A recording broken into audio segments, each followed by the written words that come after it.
Fala galerinha, tranquilo? Adilson Torqueto, o mais famoso Torqueto aí, né, que o pessoal conhece no mundo automotivo. Estou aqui no Senai Boqueirão, hoje iniciando um trabalho aí com o pessoal da Academia do Motor da Takal, né, uma parceria nova aí entre Takal e Senai, né? Essa parceria está se estendendo por todo o Brasil, então no futuro aí vai ter outros colegas aí falando com vocês também. Estou aqui hoje mais para falar um pouquinho do sistema de arrefecimento, mas além do sistema de arrefecimento aí, né, nós podemos abordar outros temas que for do interesse de vocês aí. Então basta mandar para a gente aí qual é o interesse relacionado a motores aí, que a gente vai correr atrás, tá? Nós vamos procurar nesses vídeos, nesse início aqui, ter um linguajar mais simples, mais tranquilo, menos técnico, né, vamos dizer assim, para que vocês consigam compreender, consigam entender melhor do que nós estamos falando, tá? Então nós vamos tentar colocar a língua da oficina aqui, né, as gírias de oficina, vamos dizer assim. Vamos utilizar, lógico, vamos falar dos termos técnicos, vamos falar do conceito, de como as coisas funcionam, tá? Vamos falar de diagnóstico, mas vamos falar de um linguajar mais simples, um linguajar mais tradicional para os donos de oficina, para os mecânicos, para os reparadores, para os curiosos também, né? Porque isso aqui é para todos, beleza? E hoje então nós vamos começar com o sistema de arrefecimento, né? Vai ser o nosso primeiro assunto, o meu primeiro assunto aqui com vocês. Então, quais são os componentes, né? Ou qual a função do sistema de arrefecimento primeiro, né? Sabemos que momentaneamente dentro da câmara de combustão podemos chegar a uma temperatura aí de até 2.500 graus, mas isso é muito momentâneo, muito rápido. E as peças do motor podem absorver parte dessa temperatura, chegando aí mesmo com as peças lubrificadas ou arrefecidas a uma temperatura aproximada de 250 graus, né? Então, para que o motor funcione numa temperatura adequada, para que ele tenha seu melhor rendimento, para que ele possa poluir menos, nós precisamos garantir uma temperatura adequada de funcionamento. E essa temperatura hoje gira em torno de 100 graus, né? Um pouquinho mais, um pouquinho menos, dependendo do fabricante, dependendo da tecnologia que cada fabricante utiliza, tá?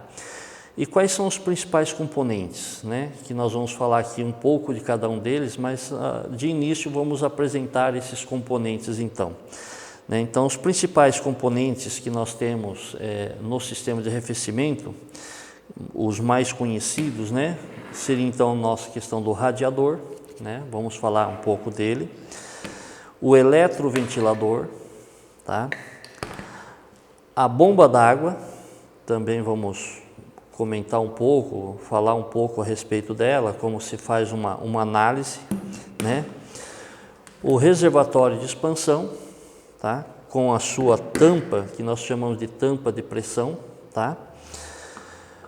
O sensor de temperatura, que hoje é o responsável, né?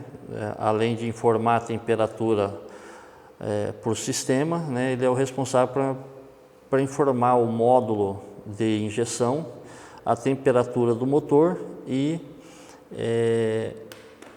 através dessa informação que vai se ligar o eletroventilador, né? E um dos principais que seria a válvula termostática.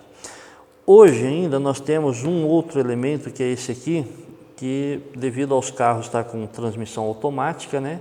É o trocador de calor da transmissão automática que está inserido também no nosso sistema de arrefecimento. Apresentados os componentes, né, vamos começar a falar de cada um deles, né? Então o sistema de refrigeração inclui alguns componentes e dos que eu falei aqui, então a questão da bomba d'água, né? Então como é que funciona a bomba d'água? Ela é uma bomba de aletas, ela é uma bomba que ela não tem vazão positiva, tá? Como assim vazão positiva? Vazão positiva é quando todo o líquido que entra na bomba ele sai. No caso da bomba d'água não é assim, né? Então nem todo líquido que entra aqui dentro, que vai ser acionado pelas aletas aqui, que vai ser empurrado pelas aletas, né? Nem todo líquido que entrou aqui ele vai sair. Então por isso que a gente diz que ela não tem pressão positiva. Quais são os componentes da bomba? Então, o rotor, né? Abaixo do rotor nós vamos ter um vedador, tá? Que é uma pista de carvão, e um rolamento, que é um rolamento blindado. Caso ocorra algum tipo de deformação, algum tipo de desgaste na bomba, ela pode gerar vazamento, porque vai gerar folga, né, no rolamento. E essa folga vai fazer com que o líquido de arrefecimento que está dentro do motor, no sistema de arrefecimento, ele passe por esse vedador e, consequentemente, vai sair por um ladrão, que a gente fala, né? Por um orifício que está debaixo da polia, e esse líquido, então, vai para a atmosfera. É uma das maneiras da gente fazer o diagnóstico do sistema de arrefecimento. A questão de ter uma pequena sudorese, muitas vezes próximo da polia, isso não significa que seja vazamento. Então, a sudorese, um pouquinho de umedecido em torno da polia, em alguns casos, em algumas situações, dependendo do motor, do fabricante, é algo comum, tá? Então, é isso que nós teríamos a questão da bomba d'água. A recomendação de substituição nos motores mais modernos, como a correia dentada também é responsável pelo acionamento da bomba d'água, é muito interessante, toda vez que substitui a correia dentada, sugerir ao cliente também a substituição da bomba. Por quê? Porque ela pode não ter uma vida útil que suporte uma segunda troca de correia dentada. Pode ser que antes da segunda troca de correia ocorra vazamento e haja necessidade de trocar ela novamente. Então, a bomba, tá, ela é uma recomendação, não é uma obrigação. Aí vai do cliente se ele vai aceitar ou não fazer essa substituição. Válvula termostática, tá? A função da válvula termostática é controlar o caudal, tá? O fluxo de líquido de arrefecimento que vai do motor para o radiador, né? Ela tem a função de fazer com que a temperatura do motor chegue na sua temperatura ideal o mais rápido possível.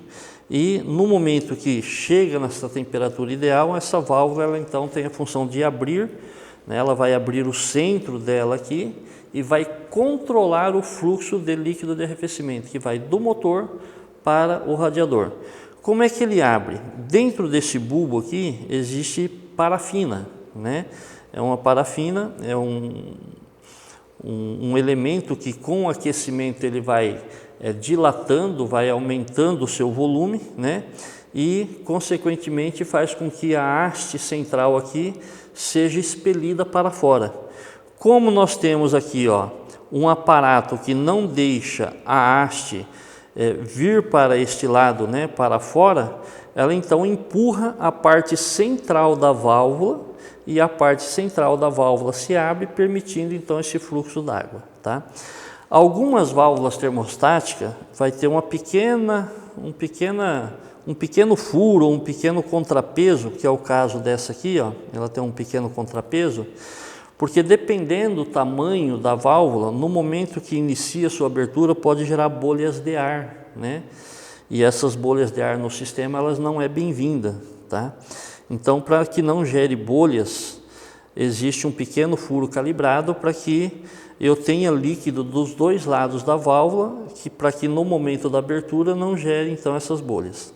O que poderia provocar essas bolhas no sistema, se elas começarem a circular no sistema? Um fenômeno que a gente chama de cavitação, né? Então, cavitação é o quê? É quando bolhas de ar se deslocam dentro do sistema de arrefecimento, muitas vezes numa velocidade muito grande, e acaba retirando o material dos componentes, do bloco do motor, né? E acaba, isso se repetindo por várias vezes, acaba que furando lá um selo do bloco, fazendo com que a água vá do bloco do motor para dentro do cilindro, né? Das galerias de arrefecimento para dentro do cilindro. Então, é isso que seria a consequência da cavitação, tá? Então, válvula termostática é um dos elementos importantes do sistema ali, ok?